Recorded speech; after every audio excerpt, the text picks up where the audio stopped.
South Carolina's Sandstorm has become one of the most iconic traditions in college football. But what if I told you that it's not even 20 years old yet? It all started back in 2009 at Williams-Brice Stadium during South Carolina's Week 4 matchup with number 4 Ole Miss. The idea to play Sandstorm by Darude had been tossed around by interns for South Carolina's athletics, marketing, and fan engagement department for quite some time, and it was finally embraced by Eric Nichols, who was South Carolina's marketing and branding officer at the time. He decided to add it to their football playlist in 2008. So it was played routinely in Williams-Brice Stadium in '08, but it didn't have its one shining moment where it really took off until 2009. So let's bring it back to this Week 4 matchup against number 4 Ole Miss in '09.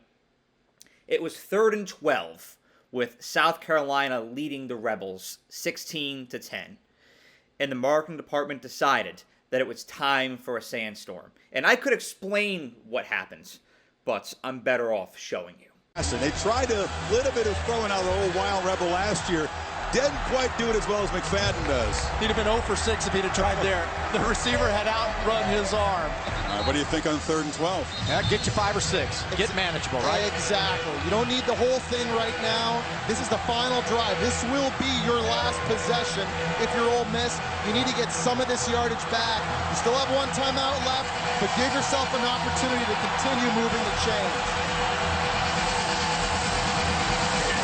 And the raid breaks out in Columbia. Norwood knows if he can make one more big play, the Gamecocks will have the win. 1 of 12 on 3rd down tonight, and they need 12. Snead chased. Sacked. That sequence was pretty badass, but it only got better from there.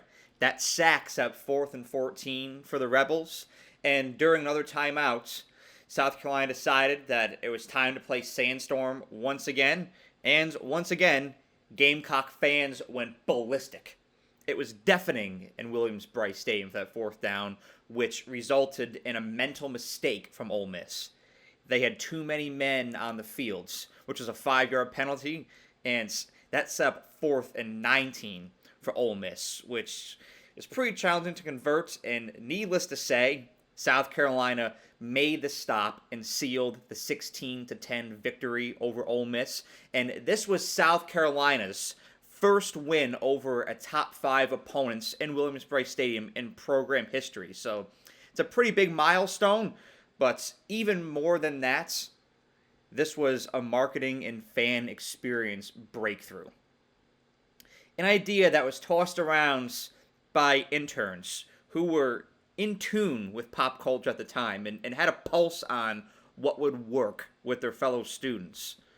It was embraced by higher-ups in South Carolina's marketing departments. They took a risk, they played the song, and it paid off. So this little idea that was developed by some interns is now one of the most prolific and iconic traditions in college football.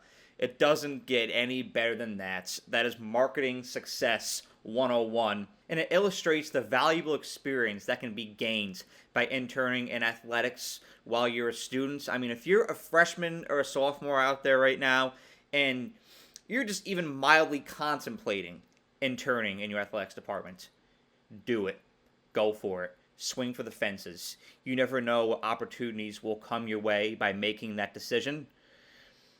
The importance of empowering students to use their creativity, that was displayed here as well. I mean, think about being one of those students, looking back on that, saying, hey, I helped to bring Sandstorm to South Carolina back in '08, back in '09.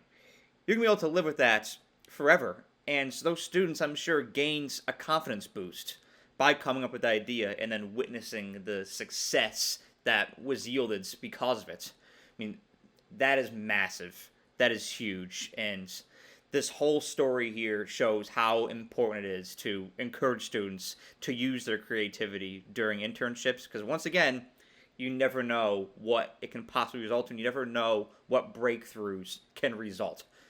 Lastly, the phenomenons that we saw take place on the fields as a result of Sandstorm being played at Williams-Brice on 3rd down, 4th down in this Ole Miss game. I mean, Ole Miss got tight. They got flustered. They started to second-guess themselves, and they crumbled. Again, huge mental mistake to have too many men on the field on 4th down, especially when you're behind the sticks. And it was that environment, the deafening noise that resulted in the miscommunication that led to that. And then for South Carolina, the spike in energy and crowd noise inside Williams-Brice. Those players fed off of that, and it gave them the juice, the motivation, the tenacity to get those 3rd and 4th down stops. And it's just amazing to see the impact that an atmosphere can have on teams, both the winning team and the losing team. And this is a model you can always look back on to illustrate that here. Sandstorm has become a staple. It's a tradition. It's played during every South Carolina game now. And Gamecock students and fans overall, they go ballistic. They go crazy when it plays. And here's an example of what it looks like now.